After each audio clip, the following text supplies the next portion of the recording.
नमस्कार दोस्तों। Back to basics में बहुत सारी बातें हुई। आज अगर मैं 18वां वीडियो बना रहा हूँ तो जीवन में बहुत सारे रिस्क हैं। उनको थोड़ा-थोड़ा बता के उनके बारे में अपने नज़रिए को कैसे हम बदल सकते हैं, उस बारे में थोड़ी-सी बात करने का प्रयास करूँगा। सबसे पहला रिस्क जो होता है ना, वो ब्लंडर रिस्क होता है।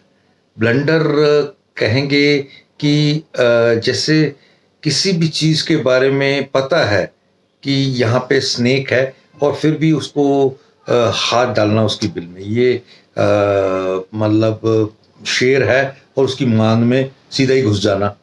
अंदर शेर है तो डर को ना दिखाते हुए आप घुस जाना। मैं स्काई डाइविंग कर रहा हूँ और मैंने अपने जो वो है क्या कहते हैं, पैराशूट्स चेक ही नहीं किए और डाइव मार दी। और ये तो ब्लंडर हो गए ना, जिनके ऊपर कोई भी ध्यान नहीं दिया। ये एक तरह के रिस्क होते हैं। इन तरह के रिस्कों में जो इंसान लापरवाही करता है, उसके साथ जो नुकसान होता है, उसको नुकसान के अलावा सजा भी मिलनी चाहिए, ऐसा मेरा मानना है। पहली बात, नीड बेस सेकंड रिस्क होता है। नीड बेस कैसा होता है? जिसमें उस समय की सिचुएशन को देखते हुए अगर कोई सही डिसीजन समय पर ले लिया जाए तो वो रिस्क जीरो भी हो सकता है, और अगर वो डिसीजन थोड़ा सा लेट हो गया तो वो 100% रिस्क हो सकता है। जैसे मान लीजिए, एक एग्जांपल की बात करता हूँ। आज बिल भरना है, आज नहीं भरा गया तो कल बहुत सारे फाइन लगेंगे, बहुत सारी दिक्कतें आएंगी, इलेक्ट्रिसिटी कनेक्ट डिस्कनेक्ट हो जाएगी, दोबारा रिकनेक्ट करने में इज्जत भी जाएगी, पैसा भी जाएगा, समय भी जाएगा, और बहुत सारे नुकसान। और सब चीज़ों को देखते हुए फ्यूचर के लिए भी, कि हो सकता है फ्यूचर में भी वो चीज़ें उसका रेप्लिकेट करें चीज़ों के साथ, एडवर्स इफेक्ट, ये सब। देन जैसे एक एलपीजी गैस है और वो आप वहाँ सिलेंडर के पाइप के ऊपर हल्की सी आग आपको महसूस हुई, आप भाग के जाके सिलेंडर को बंद कर देते हैं तो वो दूसरी साइड लगी हुई आग बुझ सकती है। ये ऐसा रिस्क है जो नीड बेस है, सिचुएशनल है। आपने समझा और उसको संभाल लिया, ये बहुत जीवन में जरूरी है। एक होता है अनडिसिसिव, ये तीसरा है, अनडिसिसिव होना। अनडिसिसिव होना भी डिसिसिव होने जैसा है। जैसे कि आपने किसी भी चीज का फैसला नहीं किया तो उसके जो कंसिक्वेंसेस आएंगे, वो एक फैसला है आपका कि आपने वो फैसला नहीं करके एक फैसला किया था कि मैं इसके जो नुकसान है वो भुगतने के लिए तैयार हूँ। मैं कल किसी फंक्शन में गया, वहां पर एक बच्चा बहुत ज्यादा 4 साल का बच्चा ओवर एक्सेसिव रिएक्ट करता था, शोर मचाता था। एक एक मिनट में वो 3-3 बार माँ बाप से नाराज हो जाता था। पूरी की पूरी फंक्शन को उसने हाईजैक कर रखा था। हर बंदा अपनी एंजॉयमेंट को छोड़ के उस बच्चे की तरफ ही देख रहा था कि यार अभी 2 मिनट बाद ये क्या नया ड्रामा करेगा। ये बेसिकली मुझे लगता है इस माँ बाप की वो उस समय की गलती है, जब वो 1 साल का था, 2 साल का था, इस तरह के रिएक्शंस कर रहा था, तो उस समय उन्हें संभालने की, देखने की जरूरत थी। कल भी मैंने देखा उनको, कम से कम 30 या 40 बार उसने ऐसा किया, लेकिन 30 या 40 बार में एक बार भी उसके माँ बाप ने उसको ना समझाने की कोशिश की, ना डांटने की कोशिश की।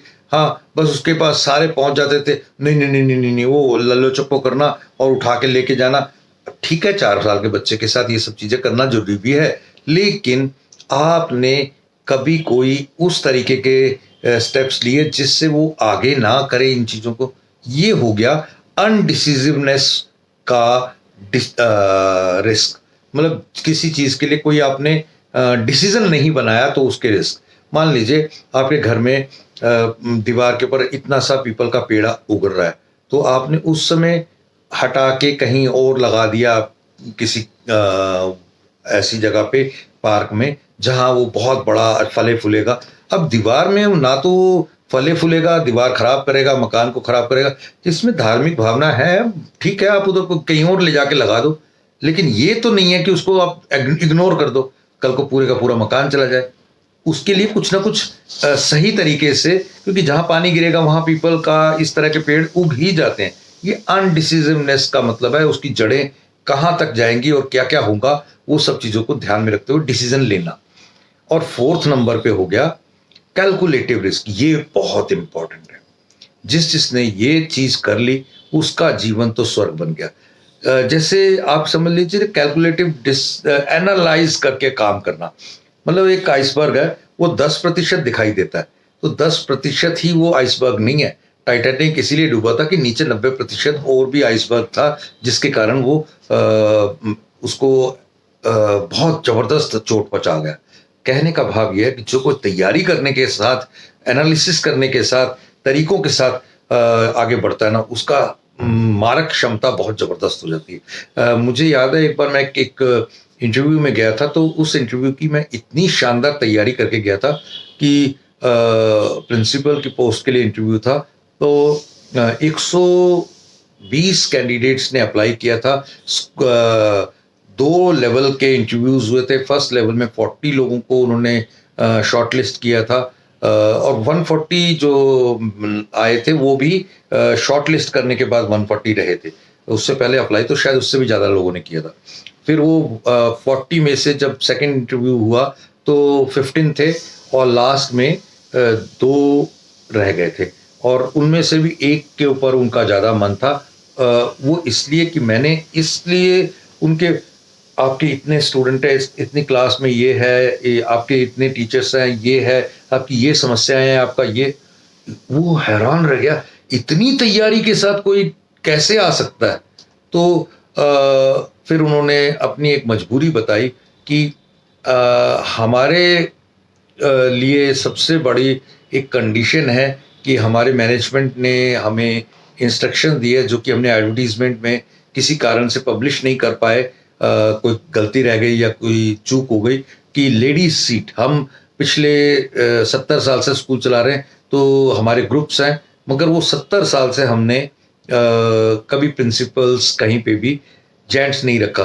कारण होंगे उनके कोई, लेकिन यही है कि अगर आपका कैलकुलेटिव सिस्टम है तो उसके ऊपर रिस्क बहुत कम हो जाता है और उससे रिजल्ट बहुत जबरदस्त हो जाते हैं। आप गए थे पूरी तरीके से तैयारी करके, एनालिसिस करके गए थे, कैलकुलेशंस करके गए थे, तो उसके जो रिस्क के फैक्टर हैं उसको आपने नलीफाइड कर दिया, चाहे वो जीवन में, चाहे वो नौकरी में, चाहे वो रिश्तों में, चाहे वो जीवन के हर पहलू में। आज का वीडियो बहुत लंबा हो गया, माफ़ी चाहता हूँ, लेकिन ये बहुत बहुत बहुत ज़रूरी एक मैसेज था। हो सकता है कि आपको अच्छा लगे तो आप बाकी के साथ भी शेयर करिएगा। Thank you. जय हिंद।